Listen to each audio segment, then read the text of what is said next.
Well, Dr. Austin Weza, an economist, joins us today to weigh in on this matter. Thank you for coming on today. Thank you. Well, we're back to this matter. You see everyone say, look, for the third time, they've given bailout, even if they call it budget support to states. And how come? As the papers even do report, 12 of those states are said to be owing salaries in one way or the other. Is this explainable? Well, it's quite unfortunate, and that's what I would call wicked governance, and because an average worker spends about 80% of his or her time working in the office, and only 20% for family and others. And he or she carries her whole spirit, soul, and body to perform her jobs and all that. But it's criminal not to, at the end of the day, pay not even a commensurate wage, but the minimum that the person deserves. And how can the heart and the spirit of that person be happy? So there's a spiritual angle to it, and which people don't even know that is even before God, the Creator. It is not right, God, for you to owe anybody's salary. It doesn't matter whether he's a driver or a gardener or whatever. At the time that this thing is due, just pay so that that person will be happy, and you yourself will make progress. So that's one thing that they don't understand. Now, these governors have collected bailout funds, and there's something tells me that they are stockpiling these monies against 2019. But this challenge started right from when some of them got into office. So could it be that they started planning for 2019 right from that time? Of course, no, because one is that when you come out of one election, you're preparing for the next. One is either to get in or to defend your position, because you spend years defending because opposition will come and all that, so that you can come, especially if you are running a second term. Yeah, but what about those who are not? Yeah, who are not? One is that it could be that they are also preparing for who will succeed them, to have funds to make sure that the guy covers their own tracks. But that has always been, okay, assuming politicians do that from time. So why is it that this time around it seems to be a lot worse? Yeah, because one is that what is happening is that I think they have they are not thinking creatively and how to, this entitlement mentality. You go to Abuja, we're entitled to some subventions and all that, and you get it, you come back, you distribute where it's supposed to be, keep the one you have to keep, do one or two things, the more you look, the less you see, and then just to pretend that you are doing something. But I think that the states, the governors and even those in leadership generally, they're not thinking. They don't have the love for the nation or their state at heart. But so that is one of the things that is making them not to really think of ways of, there are opportunities. But we've had some states say that, look, the civil service alone, once I get the allocation from the FAC, civil service takes, if not 90% of the funds. So when it's only 10% or thereabout left, how could they go ahead and govern? No, you see, because one is that, that's why I keep talking about smart government. Smart government. Now, what these governors do, or the states do, or the leaders do, there's pressure to create jobs. They now recruit people. I know some years ago, former governor of Adamawa State boasted that he employed about 700 to 1,000 personal assistants. Is that how to create jobs? That's not how to create jobs. Government don't create jobs at all, anywhere in the world. Okay? What they do is to create environment. I give you an example. When government, when they say that government create jobs, it is the number of private sector jobs that are created. How many companies are set up? One example is this. I ran into a friend of mine, David Onu, who runs an outsourcing business. He just set up an office. He told me he was going to set up an office in my state, in Abakaliki. So I ran into him. He had set up his space, employed about 5 people. Now, he's looking for government jobs. What is he looking for? For government of the state to digitize their documents.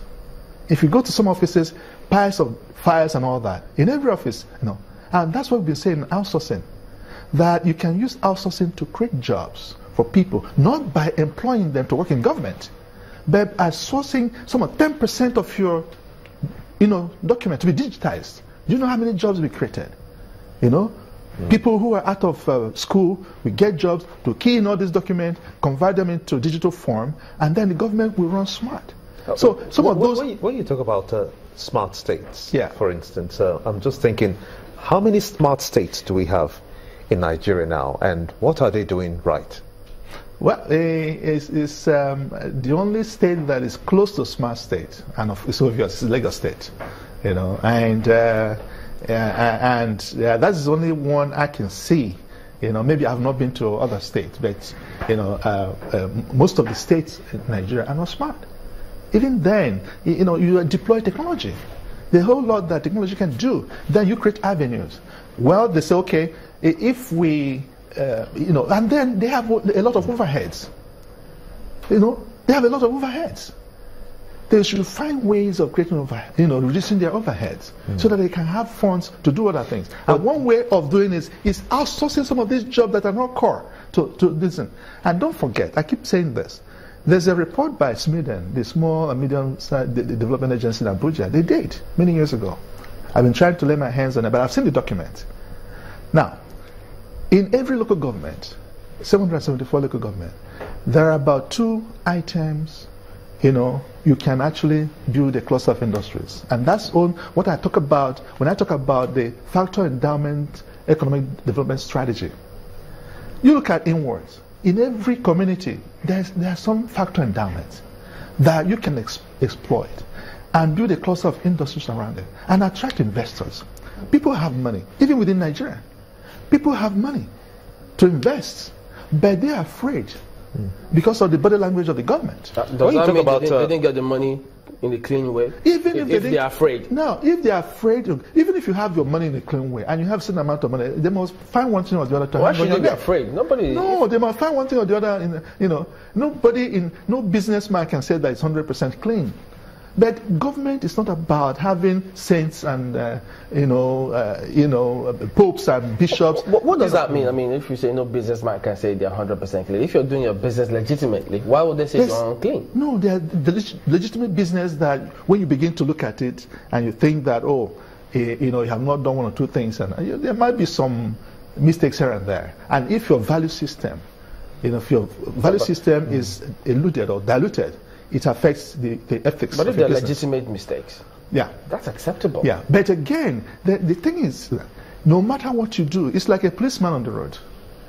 No, or they policeman stop you. And business. I know they stop you. They must find, even if all your papers are clean, even if everything is, they must find something that road safety stops you.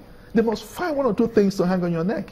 This is what the ICPC says. The ICPC did carry out an analysis and found out that most of the states who received the bailout funds diverted the monies for other means. Yeah. And you were talking about the overheads. That's right. How do we tally what overheads is? They're spending over 90% of their monthly allocations on overheads, and then leaving only 10% for maybe capital projects for them. Because the budget, then ICPC comes with this report saying that they diverted it to other things. Where is the money? No, that's a good question. I will go and find out where the money is. That we know. Yes, I'll go and find out. Because I've decided to spend the rest of my life being a global consultant in nation building. That's what I want to do the rest of my life. Because I can't sit down like this and watch, people not do what they're supposed to do, as if it's so complex. So to tell people, leaders, heads of government, and how to really do little things so that life will be comfortable for a lot of people. Because now you're asking, where is the money? Now, I told you 2019 is coming. Some of these funds are kept to yield interest, here and there. And they collect it, and then, they move it from one. Remember, even in the 80s, when 2.8 billion was missing in an NPC account many years ago, it was not stolen. It was just being moved from one account to the other. It's my turn to get my own share. interest, you move it, and all that. At the end of the day, the money, still there. So, but the point is that if we have thinking people in leadership, somebody said that, Jude Wanniski said that economies are created not by your dollars in your pocket or naira in your pocket, but the ideas in people's heads. I don't know whether people are afraid to surround themselves. A good leader surrounds himself or herself with smart people who are smarter than them. Like Carnegie said, in his epitaph, grave, he said, that here lies a man who knew how to employ people who are smarter than him to work with him, surround himself with smarter people. Yeah, but can we say that the states, to be fair to them, are not doing what they can to ensure that this is not the situation with them? You see, they are doing, every state governor has a capacity. And once you reach your capacity, there's nothing you can do. And that's just the thing. They are not doing enough. Because if they're doing enough, they're thinking. You see, you need to think critically and strategically, so that to find out, how can I get out of this situation? There are natural endowments. I keep saying this. But all the states need to do is to attract this investment. Rather than employing people into the government, they can actually, do stuff. And when you go to some states, there are no industries. How do you want to collect taxes? How do you want to generate more IGR? When there are no businesses, it's not as if, take for instance, Ogun State. Ogun State is not doing enough to benefit from Lagos State. They're not? They're not. But I thought they said they're the fastest growing in terms of investment destination. If you go to Agbara, between Agbara and this thing, see all the roads are bad. All they needed to do, when Lagos is making policies to make it difficult, because a lot of businesses are not happy in Lagos. Ogun State can open their doors, provide infrastructure, and these businesses, will move in there, so that it be ease off. So because of the contiguity between Lagos and this thing. But that is happening already. It is not happening the way it should happen. For years. Look at all the roads. I traveled that road yesterday. Terrible. Trailers falling over the place, and that road leads up to Sokoto. And there's so many industries there. And you find that simple things that they could do. Abeokuta is not just Ogun State. So, these are some of the things, and other states can also benefit from. Okay, look at. Even though they don't seem to pop up that much on those lists of states that are owing salaries. So, yeah, but again, look at a state, I don't know whether they still do that now, when Akpabio was there, and Liam Moke. Now, there was this, competitive communality. Okay, pardon me, I understand we need to go to break, but we'll be back and continue this conversation in a moment. Join us again.